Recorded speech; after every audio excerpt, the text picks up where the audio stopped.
কালকে জামাই ষষ্ঠীর মেনুতে মাটনের রেসিপি তো থাকবেই, তাহলে এইভাবে একবার মাটনের রেসিপিটা তৈরি করে দেখতেই পারেন। বানানো খুবই সহজ, কিন্তু খেতে দুর্দান্ত এবং দেখতে সেটা তো আপনারা দেখেই বুঝতে পারছেন।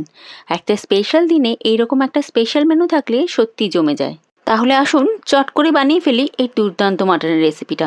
তার জন্য আমি এখানে 1 কেজির মতন রেয়াজি মাংস নিয়ে নিয়েছি। এইবারে মাটনগুলোকে ম্যারিনেট করে নেবো। দিয়ে দিচ্ছি নুন, হলুদ, লাল লঙ্কার গুঁড়ো, সামান্য জিরে গুঁড়ো, ধনে গুঁড়ো, 1 চামচের মতন আদা রসুন বাটা, 1 থেকে 2 টেবিল স্পুনের মতন দই এবং সামান্য গরম মশলা। সব কিছু দিয়ে মাটনটাকে খুব ভালো করে মেখে আমি এটা আধ ঘন্টার জন্য রেখে দিচ্ছি। এদিকে চলুন আলুগুলো ছাড়িয়ে নিচ্ছি। আমি এই মাটনের মধ্যে আলু দেবো, তার জন্য আলু মাঝারি সাইজের নিয়েছি আর মাঝখান থেকে এভাবে কেটে দুভাগ করে নিয়েছি। এইবারে ওভেনের মধ্যে বড় একটা কড়াইয়ের মধ্যে সর্ষের তেল গরম করে নিতে হবে, একটু বেশি করেই নেবেন। আর তারপরে আলুগুলোকে ছেড়ে দিলাম। নুন হলুদ দিয়ে খুব ভালো করে ভেজে নেব, একটু লাল লাল হওয়া পর্যন্ত ভাজবেন। হ্যাঁ, এই সময় লক্ষ্য করবেন সর্ষের তেল খুব বেশি গরম করবেন না, না হলে কিন্তু আলুগুলো পুড়ে যাওয়ার ভয় থাকে। মাঝারি গরম হলেই আলুগুলো ছেড়ে দিয়ে বেশ লাল লাল করে ভেজে তুলে নিন। আর তারপরে সেই সর্ষের তেলের মধ্যে ফোড়ন দিয়ে দিলাম এলাচ, দারচিনি, লবঙ্গ আর 2টো তেজপাতা। আর কেটে রাখা পেঁয়াজগুলো দিয়ে দিচ্ছি। আমি 1 কেজি মাংসের জন্য 5টা মাঝারি সাইজের পেঁয়াজ নিয়েছি। পেঁয়াজ একটু লাল লাল করে ভাজা হয়ে গেলেই 1 চামচের মতন আদা রসুন বাটা দিয়ে দিলাম। দিয়ে দিচ্ছি কিছু গুঁড়ো মশলা, যেমন হলুদ, কাশ্মীরি লঙ্কার গুঁড়ো আর 1 চামচের মতন যে কোনো ব্র্যান্ডের মিট মশলা। আর তারপরে মশলাগুলোকে ভেজে নেব। মশলা থেকে যখন দেখবেন একটু তেল ছেড়ে দিয়েছে, তখন এখানে আমি দিয়ে দিলাম টমেটোর পিউরি। আর তারপরে খুব ভালো করে ভেজে নেব।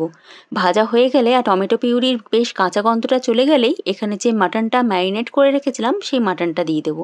আর যে বাটির মধ্যে মাটনটা রেখেছিলাম সেই বাটিটা ধুয়ে একটু জল দিয়ে দিলাম। এইবারে আমাদের খুব ভালো করে কষানোর পালা। আমি এখানে কড়াইয়ের মধ্যে 5 থেকে 7 মিনিটের মতন কষিয়ে নেব। ঢেকে ঢেকেই কষাচ্ছিলাম। আর তারপরে যে আলুগুলো ভেজে রেখেছিলাম সেই আলুগুলো দিয়ে দেবো। আমি এখানে সবগুলো কড়াইয়ের মধ্যে প্রিপেয়ার করছি না, যেহেতু সময় কম থাকে আর জামাই ষষ্ঠীতে সত্যি অনেক রান্না থাকে। তাই প্রেশার কুকারে সিটি দিয়ে দিলে খুব তাড়াতাড়ি রান্নাটা হয়ে যাবে। কড়াইতে করলে মিনিমাম ঘন্টাখানেকের মতো লেগে যায়। আমি 5 থেকে 7 মিনিটের মতন কড়াইয়ের মধ্যে কষিয়ে নিয়েছিলাম। আর তারপরে প্রেশার কুকারে দিয়ে সামান্য জল দিয়ে দিলাম। জলটা এমন দেবেন যেন মাটনের ওপর পর্যন্ত জল না আসে। আর তারপরে খুব ভালো করে নাড়িয়ে চাড়িয়ে প্রেশার কুকারে 3 থেকে 4টে সিটি দিয়ে দিচ্ছি। 3 থেকে 4টির বেশি সিটি দেবেন না, না হলে কিন্তু মাটনটা গলে যাওয়ার ভয় থাকে। মাটন কিন্তু সফট হয়ে গেলেই হবে। তারপরে আমরা আবার এটাকে কড়াইয়ের মধ্যে খুব ভালো করে কষিয়ে নেব। তার জন্য আমি প্রেসার কুকার থেকে মাংসটা আবার কড়াইয়ের মধ্যে শিফট করে দিলাম। আর তারপরে এবারে ভালো করে কষিয়ে নেব, যাতে মাটনটা গলেও না যায়, আবার কিন্তু চিবড়ে চিবড়েও না থাকে। এইবারে মাটনটা আমাদের মিনিমাম 15 থেকে 20 মিনিটের মতন কষিয়ে নিতে হবে। যেহেতু আমি এখানে 3 থেকে 4টে সিটি দিয়েছিলাম, মাটনটা সফট হয়ে গেছিলো, তাই জন্য 15 থেকে 20 মিনিটের মধ্যেই পুরোপুরি প্রিপেয়ার হয়ে যাবে। আর তারপরে ওপর থেকে ছড়িয়ে দিলাম গরম মশলা গুঁড়ো। আর তারপরে গরম গরম সার্ভ করে দিলাম।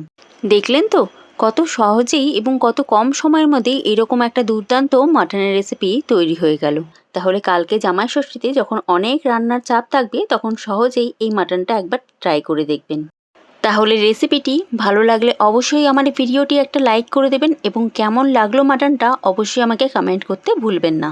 ফেসবুক পেজ থেকে দেখলে পেজটিকে অবশ্যই ফলো করে দেবেন, আর ইউটিউব চ্যানেল থেকে দেখলে চ্যানেলটিকে সাবস্ক্রাইব করে দেবেন।